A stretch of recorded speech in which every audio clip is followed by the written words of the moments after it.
जनवरी में white house में आने के बाद डोनाल्ड ट्रंप लगातार भारत की परेशानियों को बढ़ा रहे हैं।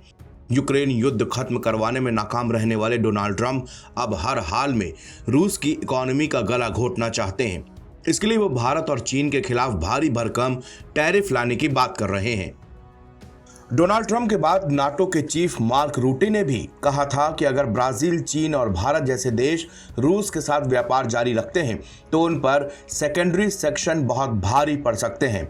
भारत ने भी इसको लेकर अपनी कड़ी प्रतिक्रिया दी है।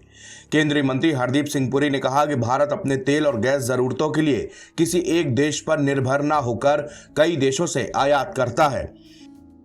हरदीप सिंह पुरी ने गुरुवार को दिए एक इंटरव्यू में कहा कि रूस से भारत जितना तेल और गैस एक क्वार्टर में खरीदता है, यूरोप के देश उससे कहीं ज्यादा आधे दिन में खरीद लेते हैं। दरअसल भारत ने अपनी नीतियों में बड़ा बदलाव करते हुए कई देशों से तेल और गैस खरीदना शुरू किया था। इसका सबसे बड़ा फायदा कई देशों से व्यापारिक संबंधों के अलावा विपरीत परिस्थितियों में भी भारत की आपूर्ति जारी रखने में होता है।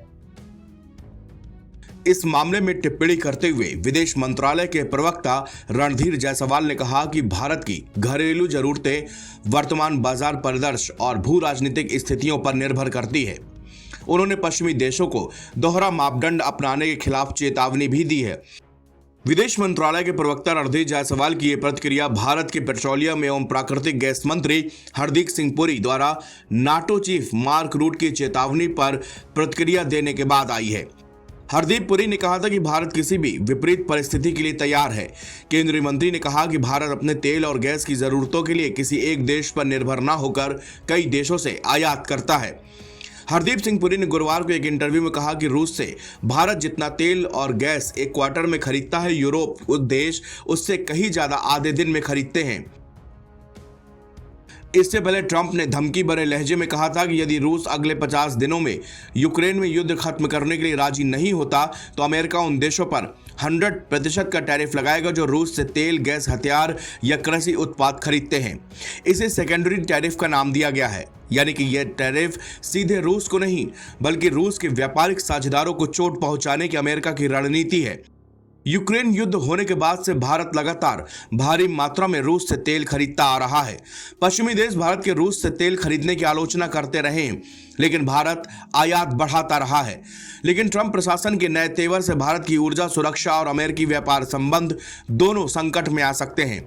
सिर्फ भारत ही नहीं बल्कि ट्रंप प्रशासन के इस फैसले से चीन, वियतनाम, तुर्की, ब्राजील और संयुक्त अरब अमीरात भी प्रभावित होंगे, जो रूस से अलग अलग सेक्टर में भारी भरकम कारोबार करते हैं। बीते अप्रैल में रिपब्लिकन नेता और सीनेटर लिंडसे ग्राहम ने इससे संबंधित एक्ट अमेरिकी कांग्रेस में प्रस्तावित किया था।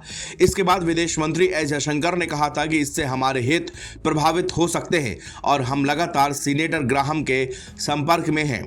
अमेरिकी न्यूज़ चैनल एबीसी न्यूज़ से बातचीत में अमेरिकी सीनेटर लिंडसे ग्राहम ने कहा कि अगर कोई देश रूस से चीज़ें खरीदता है लेकिन यूक्रेन की मदद नहीं करता तो अमेरिका में उस देश से आने वाले सामान पर 500% टैरिफ लगाया जाएगा। भारत और चीन पुतिन का 70% तेल खरीदते हैं और यही उनकी युद्ध मशीन को चालू रखता है। मेरे बिल को अब तक 84 सांसदों का समर्थन मिल चुका है। लिंडसे ग्राहम का कहना है कि यह बिल राष्ट्रपति को अधिकार देगा कि वो भारत, चीन और दूसरे देशों पर टैरिफ लगाएं ताकि पुतिन की युद्ध नीति का समर्थन करना बंद करें और उसे बातचीत की मेज पर लाया जा सके। नवभारत टाइम्स की रिपोर्ट।